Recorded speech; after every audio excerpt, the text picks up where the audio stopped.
Seres cósmicos. Até quando uma criatura pode evoluir? Até quando sua mente permanecerá ligada à sua essência? Quando ela deixará de ser chamada de criatura e passará a ser chamada de Criador? Seus olhos cristalinos, com 200 metros de diâmetro, refletiam todas as galáxias do universo, sendo que seu mundo não precisava de atmosfera para que ele pudesse sobreviver.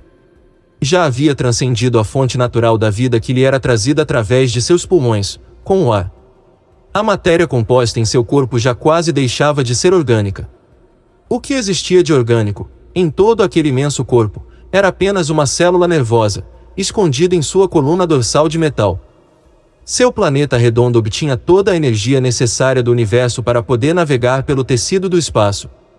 As ondas só eram vistas pela tecnologia obtida em milhões de anos de pesquisa e evolução. O planeta funcionava como um submarino, coordenado por um navegador, que utilizava coordenadas presentes no próprio universo para chegar aonde queria. Eram apenas 7 deles em todo aquele mundo com milhões de quilômetros. Todos eles olhavam para o céu, observando até onde seus olhos enxergavam. Indo tão profundos quanto o telescópio mais profundo de todos, aquele que hoje ainda podemos apenas imaginar sua construção. Com esses olhos gigantes, eles tentavam encontrar vida no universo que não fossem eles próprios.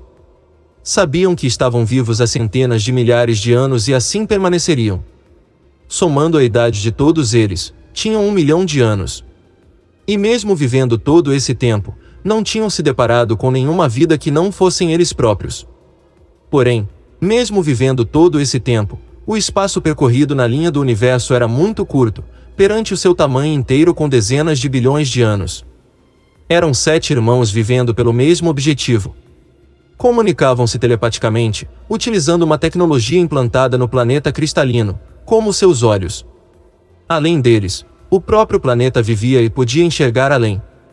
Mas havia uma barreira que eles não podiam romper, que separava os dados recolhidos pelo planeta. Era como se aquele planeta fosse moldado deles, ainda assim fosse criado de outro e só respondia a esse outro. Um dos 7 irmãos se perguntava se eles chegaram no nível máximo da evolução, ou se ainda podiam transcender para além. Quando um deles avistava o que poderia ser outro tipo de vida, todos podiam avistar. Logo o planeta se orientava e seguia rumo aos túneis do tecido do tempo. Vias que davam também em lugares inóspitos do universo. Lugares onde a poeira cósmica era a única evidência de um dia ter existido algum tipo de vida estelar nos locais. Normalmente passavam por lugares como esses para chegarem a galáxias muito distantes. Seguiam o brilho daquela galáxia, que tinha muitas estrelas, porém, apenas uma delas tinha um sistema próprio, com planetas orbitando e usando sua energia para sobreviverem. Como um monstro gigante, o planeta do tamanho daquele próprio sistema estelar ia chegando. Todas as estrelas e galáxias do universo sendo refletidas na gigantesca esfera cristalina escura com 7 pilares humanoides espalhados por todo o globo. Tinham que ficar afastados alguns milhões de quilômetros da trajetória do último planeta do cinturão. A gravidade do corpo, mesmo que anulada por conta própria para não influenciar naquele sistema estelar, ainda assim poderia bagunçá-lo todo, caso se aproximasse muito. Mas naquela distância, eles podiam enxergar até a menor das criaturas, no planeta mais longínquo ao redor daquela estrela. Observaram o primeiro planeta, aquele traçava uma linha mais próxima do Sol. Era muito quente, porém, apenas de um lado.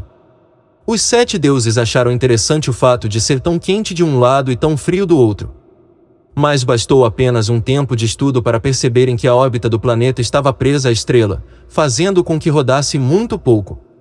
Mantendo o lado escuro no escuro, durante muito tempo e o lado que era dia ficava virado para a estrela muito tempo. Por isso as altas temperaturas. No momento que observaram aquele planeta, não encontraram um só indício de que vida um dia existiu lá. O planeta que traçava a segunda linha da órbita estelar tinha a atmosfera inteira coberta por uma camada espessa de nuvens ácidas.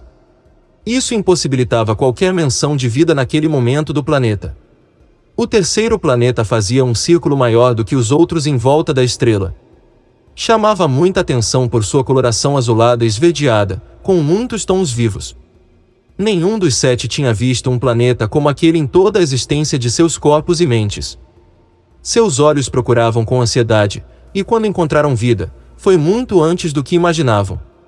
Era um tipo atrás do outro, com formas e tamanhos diversos, vivendo na água líquida, ou na terra firme.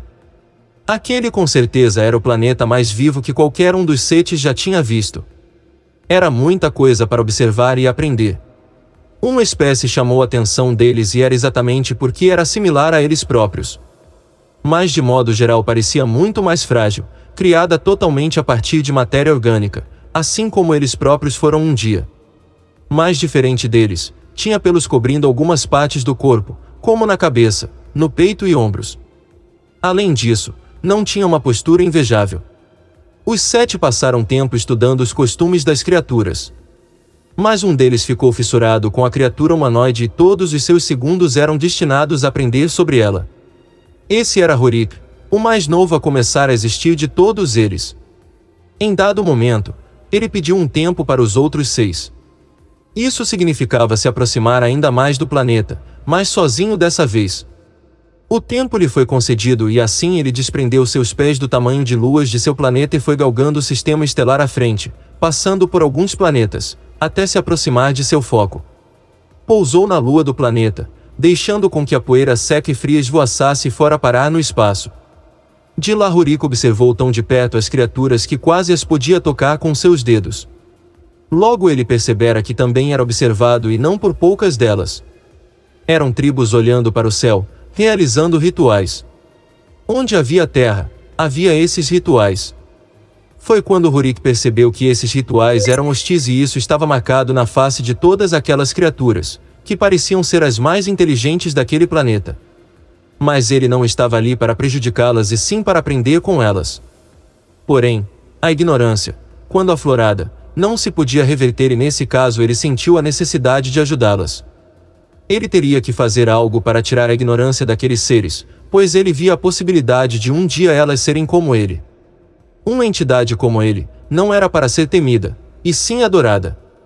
Contrariando qualquer lei imposta por todos eles, Rurik saltou da lua em direção ao planeta e na medida em que ia se aproximando, ia diminuindo de tamanho para se equiparar ao tamanho dos seres daquele lugar. Foi caindo em sua atmosfera sem interagir com eles, fazendo um pouso tranquilo sobre algo que ele nunca tinha visto. Era de coloração verde, macio, como um tapete fofo de vegetação. Várias daquelas criaturas começaram a se aproximar dele e todas elas seguravam o que pareciam ser armas compridas. Suas roupas cobriam apenas algumas partes de seus corpos e seus cabelos eram desgrenhados. Cabelo foi algo que Rurik apenas ouviu falar e até aquele momento, nunca tinha visto de perto. Os seres iam se aproximando dele, cautelosos, as armas em punho. Rurik tinha, pelo menos, 2 vezes o tamanho do maior deles. Era humanoide como todos eles, ou seja, andava em 2 pernas, mas fora isso, não parecia nada com eles. Era um ser cósmico de tonalidade escura. Sua pele era cristalina e refletia tudo ao seu redor como um espelho feito de ônix. Foi muito fácil dele absorver os costumes deles de perto, visualizando sua comida sendo preparada sobre o fogo, dentre restos de outras coisas que foram consumidas. Tudo o que ele precisava para fazer mais daquilo estava ali. Em um instante, ele materializou 1 tonelada da comida desses seres e deixou-o amontoado sobre a grama. A hostilidade de repente virou admiração e as armas baixaram. A postura ganhou confiança e os seres foram se aproximando da comida. Mas alguns foram se aproximando dele e esticando a mão para tocá-lo. Ele deixou que eles o tocassem, gostando da sensação que fazia sua pele tremular a cada toque. Rurik passou a viver com esses seres, ensinando-os, aguçando sua inteligência que estava ali. Ensinou coisas básicas, como lidar com ferramentas que ele mesmo criou. Ensinou o básico da agricultura que ele mesmo aprendeu. Passou isso por gerações, vendo a evolução desses seres diante de seus olhos. Mas um dia ele teve que ir, pois seus irmãos o chamaram. Deveriam desbravar o universo e fazer mais do que ele fez com aquele planeta. Mas em outras galáxias. Agora que sabiam que existiam outras raças no universo, precisariam apenas encontrá-las. Fim.